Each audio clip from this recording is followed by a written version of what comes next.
कल एक मेरे दोस्त ने DW की रिपोर्ट शेयर की जिसके अंदर बेसिकली वो ये था कि इंडियन स्टूडेंट्स जो जर्मनी जा रहे हैं वो किस तरीके से एक्सप्लॉइट होते हैं वहाँ पे।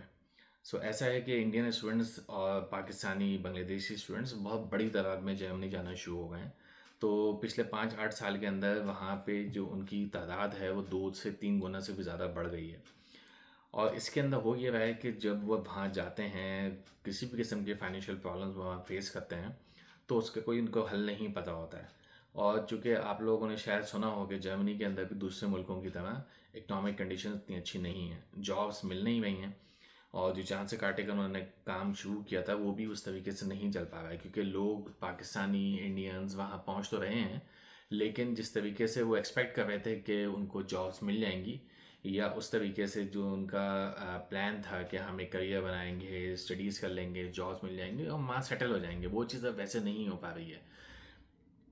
उस रिपोर्ट के अंदर जो कल आई है DW के अंदर, उसके अंदर ये बताया गया है कि किस तरीके से डिलीवरी सर्विसेज वाले जो हैं वो एक मिडल मैन का काम करते हैं, कि भाई डिलीवरी सर्विस वाले डायरेक्टली हायर नहीं करते हैं स्टूडेंट्स को, बल्कि वो मिडल मैन को कहते हैं कि तुम जाके स्टूडेंट्स को हायर करो और उसके बाद जो स्टूडेंट्स के साथ तुम्हें डील करना है वो करो। इस पूरे केस में होता ये है कि डिलीवरी सर्विसेज वाले पे कम करते हैं, जो मिडिल मैन होता है वो मज़ीद पे कम करता है, जिससे होता क्या है कि स्टूडेंट जो है वो 8-10 घंटे काम करते हैं, लेकिन उनको उस तरीके से पैसे नहीं मिल पाते। मान लें एक लिफांडो है जर्मनी के अंदर, जो तकरीबन 14 यूरो पर आवर के हिसाब से पे करने का दावा करती है, लेकिन मैं चूँकि जर्मनी के अंदर स्टूडेंट रह चुका हूँ और मैंने भी वहाँ पे काफ़ी स्टूडेंट्स को लिफांडो में काम करते हुए देखा है, तो इतनी पे वो नहीं कर पाते हैं। तो होता क्या है कि फिर वो मिडिल मैन के पास जाते हैं और मिडिल मैन उनको हो सकता है कि 7 या 8 यूरो पर आवर ना देता हो। अब इस पूरे केस के अंदर हो क्या रहा है कि स्टूडेंट्स पूरे पूरे दिन काम कर रहे हैं, लेकिन उनको वो चीज़ नहीं मिल पा रही है जो कि एक मिनिमम वेज वाले को भी मिलनी चाहिए। जो मिनी जॉब या हाफ जॉब भी करता है उसको इतना मिलना चाहिए, उतना भी नहीं मिल पा रहा है। सो मेरा वीडियो बनाने का मकसद आप लोगों से ये है कि आप में से जो लोग जर्मनी चले गए हैं या आप में से जो जाने वाले हैं जर्मनी, वो ये देख के जाएं कि यार जर्मनी के हालात भी वैसे नहीं रहे हैं। मिसाल के तौर पे जो आपको कहा जाता है कि आप 1 साल के पैसे उनको दे दें, जिसको वो ब्लॉक अकाउंट कहते हैं, उस ब्लॉक अकाउंट के पैसों से भी अब वो चीज़ उस तरीके से नहीं हो पा रही है। मिसाल के तौर पे आप 1 साल के पैसे लेके जाते हो, लेकिन वहाँ जाके आप ये सोचते हो कि मैं जॉब कर लूँगा और मैं दूसरे साल का खर्चा बढ़ आसानी से निकाल लूँगा। तो चूँकि अब महंगाई होती जा रही है जर्मनी के अंदर भी, तो उस तरीके से सेकंड ईयर का खर्चा स्टूडेंट्स नहीं निकाल पा रहे हैं। एक और मसला जर्मनी के अंदर ये हो रहा है कि बहुत सारे शहरों के अंदर कॉस्ट ऑफ लिविंग बहुत ज़्यादा है। मिसाल के तौर पे मैं हाइडलबर्ग में था, तो वहाँ पे कॉस्ट ऑफ लिविंग जो है वो दूसरे शहरों के मुकाबले में काफ़ी ज़्यादा थी। ये म्यूनिक बहुत महंगा है मिसाल के तौर पे। तो अब ऐसे शहरों के अंदर भी क्या होगा कि जब आपकी कॉस्ट ऑफ लिविंग हाई होगी और आप जो पैसे लेके गए हो उस पैसों में, जैसे मान लें 950 यूरोज़ आप पर मंथ से निकाल सकते हैं, जो आपका फिक्स अकाउंट है जो कि 12,000 यूरो के करीब बनता है, वो उसमें अगर आपका मंथली खर्चा पूरा नहीं होगा तो फिर आप कुछ ना कुछ और जॉब्स करने की कोशिश करोगे। फुल टाइम जॉब तो आप कर नहीं सकते क्योंकि आप स्टूडेंट हो बाय लॉ। तो स्टूडेंट्स जो हैं वो डिलीवरी सर्विसेज के काम करते हैं, छोटे मोटे और काम भी करते हैं। लेकिन यहाँ पे इम्पॉर्टेंट बात यह है कि जब आप इंडिया, पाकिस्तान, बांग्लादेश जा रहे हो उस टाइम आपको पता हो कि आप किस शहर में जा रहे हैं। जर्मनी की कॉस्ट ऑफ लिविंग वैसे भी इंडिया, पाकिस्तान, बांग्लादेश से बहुत ज़्यादा हाई है। तो आप वहाँ जाके अपने पास अगर साल का खर्चा लेके जाते हो तो क्या आप समझते हो कि आप उसके अंदर वो गुजारा कर लोगे? ये कैलकुलेशन मंथली स्टूडेंट्स को करके जाना चाहिए, क्योंकि अब ऐसा नहीं हो रहा है। कॉस्ट ऑफ लिविंग बहुत बढ़ गई है। मैं जर्मनी के अंदर 7 साल रहा हूँ, मैंने वहाँ एक लंबी स्टूडेंट लाइफ गुजारी है। तो मुझे ये मालूम है कि कॉस्ट ऑफ लिविंग वहाँ पे डबल से भी ज़्यादा हो गई है पिछले 4-5 सालों के अंदर। अब इस ऐसे केस के अंदर अगर आप प्लानिंग करके नहीं जाओगे तो आप वहाँ जाके फंस जाओगे और फिर आप वापस भी नहीं आ पाओगे। स्टूडेंट्स क्या करते हैं कि जब वो वहाँ जाके फंस जाते हैं तो फिर वो मज़ीद किसी ऐसे केस के अंदर पड़ते हैं जिधर वो अपनी फैमिली को बता भी नहीं पाते कि हम कितने पैसे लेके आए थे और अब हम वापस आएंगे तो कब आएंगे, और अगर आएंगे तो क्या पूरे पैसे खर्च करके आएंगे। तो ये वो चीज़ें हैं जो कि स्टूडेंट्स को तंग कर रही हैं। इसके 2-3 हल हैं। एक ये कि आप प्लान करके जाओ।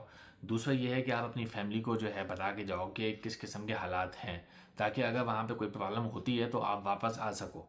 क्योंकि अगर आप ये सोचोगे कि नहीं आप वहाँ चले गए हो अब आप वापस नहीं आ सकते, तो फिर आपकी मेंटल हेल्थ, उसके बाद आपकी फाइनेंशियल कंडीशंस इतनी ख़राब भी हो सकती हैं कि क्योंकि वहाँ पे आपको कोई देखने वाला नहीं है, आप अपनी फैमिली के पास नहीं रह रहे हो। तो इस वीडियो के अंदर बनाने का मेरा मकसद यही है कि जो लोग जर्मनी से जो जो लोग जर्मनी जा रहे हैं इंडिया, पाकिस्तान, बांग्लादेश से, उनको ये पता होना चाहिए कि अब हालात वैसे नहीं रहे जैसा आपको इंटरनेट के ऊपर, सोशल मीडिया के ऊपर इन्फ्लुएंसर्स या मार्केटिंग कंपनीज वाले बता रहे हैं। क्योंकि जो प्राइवेट यूनिवर्सिटीज़ हैं जर्मनी के अंदर, वो बहुत बड़ी तादाद के अंदर स्टूडेंट्स को बुला रही हैं, स्टूडेंट्स वहाँ जा भी रहे हैं, लेकिन क्या वहाँ पे जॉब्स मिल रही हैं? ऐसा नहीं है। जर्मनी के अंदर आपको पता होगा कि पब्लिक यूनिवर्सिटी की फ़ीस बहुत कम है, लेकिन प्राइवेट यूनिवर्सिटी की फ़ीस बहुत ज़्यादा है। तो अगर आप ये सोच के जा रहे हो कि आप प्राइवेट यूनिवर्सिटी की फ़ीस भी बड़ी आसानी से निकाल लोगे और आप बहुत अच्छी वहाँ ज़िंदगी गुजार लोगे, ऐसा नहीं है। प्राइवेट यूनिवर्सिटी की फ़ीस भी अच्छी खासी होती है। तो अगर आप वो बैंक लोन लेके जा रहे हो, तो वहाँ पे ये आपका काम नहीं हो पाएगा। तो आपको ये करना चाहिए कि आप प्लान बनाओ, आपका खर्चा कितना है, आपकी फ़ीस कितनी है और आप उस खर्चे को निकाल भी पाओगे या नहीं। आखिरी बात मैं यहाँ पर ये कहना चाहूँगा कि आप अपनी रिसर्च खुद करके जाओ, किसी के कहने पे या किसी भी एजेंट के बहकावे में आके आप बगैर प्लानिंग के जर्मनी नहीं जाओ। क्योंकि इस वक्त जो जर्मनी के अंदर स्टूडेंट्स हैं वो भी वापस आएंगे, क्योंकि जॉब्स नहीं हैं। जब उनका वीज़ा एक्सपायर होगा तो उनको वापस आना पड़ेगा। कोई भी ऐसा नहीं चाहेगा कि वो कई लाख रुपए लगा के जाए और वहाँ से जाके उसको फिर जॉब ना मिले और वो वापस आए। तो देख कर जाएँ, प्लान करके जाएँ, ये सोच कर जाएँ कि आपको वहाँ जाके बहुत ज़्यादा हार्डशिप्स देखनी पड़ेंगी, और प्लान बी और प्लान सी भी बना के जाएँ। और कोशिश करें कि उन लोगों से कॉन्टैक्ट करें जो ऑलरेडी जर्मनी के अंदर हैं, ताकि आपको पता हो सके कि वहाँ पे क्या चल रहा है और फिर आप वो चीज़ पहले से देख कर जाएँ। अगर आप बगैर प्लानिंग के चले जाएँगे तो शायद आपको वापस आना पड़े। या जो चांद से कांटे के ऊपर भी बहुत सारे लोग वहाँ हैं, वो भी साल 2-2 साल से वहाँ पे कोशिश कर रहे हैं जॉब्स लेने की, लेकिन नहीं हो पा रहा है। क्यों? क्योंकि बहुत सारे लोग जो हैं वो जर्मन सीख के नहीं जाते हैं।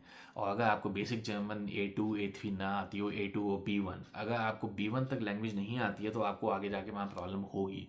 क्योंकि बहुत सारे अब आईटी के लोग हैं जो कि बगैर जर्मन के भी आईटी की जॉब्स में नहीं जा पा रहे हैं। क्यों? क्योंकि कंपटीशन बहुत ज़्यादा है।